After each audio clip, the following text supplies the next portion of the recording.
చెప్పింది నీకు శనివారం రాకపోతే పార్టీ ఇస్తారని ఎవరు నీకు చెప్పినా కొడుకు శనివారం అంటే పార్టీలు అంట.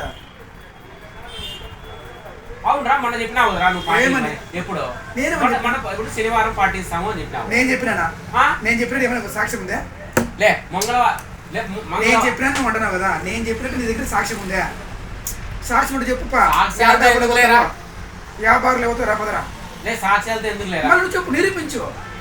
నువ్వు అంటున్నావు నువ్వేమంటున్నావు మామ, నువ్వు మన చెప్పినా అంటున్నావు కదా, నేను చెప్పినట్టు పార్టీ ఇస్తున్నావు లేదా? ఎవరు నేనేమన్నా మామ, నేను ఎప్పుడన్నా పార్టీ అన్నాడు. నేనైతే అందా ఎప్పుడన్నా చెప్పు. లే శనివారం పార్టీ ఇస్తాను నువ్వు.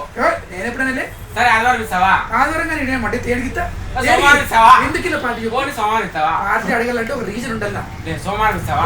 పెళ్లి ఎండల్లా, లేకపోతే కొడుకు పుట్టిండల్లా, లేకపోతే నీ పెళ్లి చేస్తలేరా? ఎవరు నీకే గుద్దమి పుస్తకాలు కానీ 40 ఏళ్ళు నీ పెళ్లి చేస్తలేరా? ఆయన కింద 2 నడిచిన ఎవడు నాకు పిల్లలు ఇచ్చేది?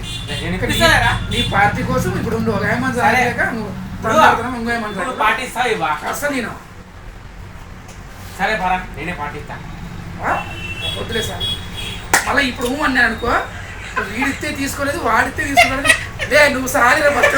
నరేష్ గారు చెప్పినాడు మామా నువ్వు వీడియో మళ్ళీ తీసుకో కానీ నరేష్ గారు చెప్పి చికెన్ చేయించరా 4 కేజీలు ఇప్పుడు మొత్తాన్ని లే ఇప్పుడు పార్టీ ఇస్తావా లేదు? నేను మామా ఏంటి కానీ నువ్వేంటి కానీ చెప్పు. చెప్పు ఎందుకు వెళ్ళా నువ్వేంటి కానీ చెప్పు. ఎందుకు చెప్పు లే ఫస్ట్ నుంచి ఇప్పుడు వరకు లే పలానా చాట పలానా పార్టీ ఇస్తా అని చెప్పినావా? చెప్పలే చెప్పలే మళ్ళీ అందుకే ఇరా పోనీ నేను ఇట్లా ఎందుకు ఇచ్చినావా? నువ్వు బ్యాంకు మేనేజరే నా యాదలకి అట్లా నేనేదో 3 గోళ్ళ పండు దొరుకున్నా కొడుకుని నన్ను అడుగుతాను. నువ్వు నేను లెక్క నేను రెండేరా మూడు చెక్కలు కదా, నేను 2 చెక్కలు. బ్యాంకులో నీ టూడు నీ అంగి ఏమి, ప్యాంట్ ఏమి, టక్ ఏమి, పెన్ ఏమి, పెన్ను దగ్గర పొద్దున్న అదే టాపికేనా? వేరేది ఏమన్నా చూసుకోవాలా?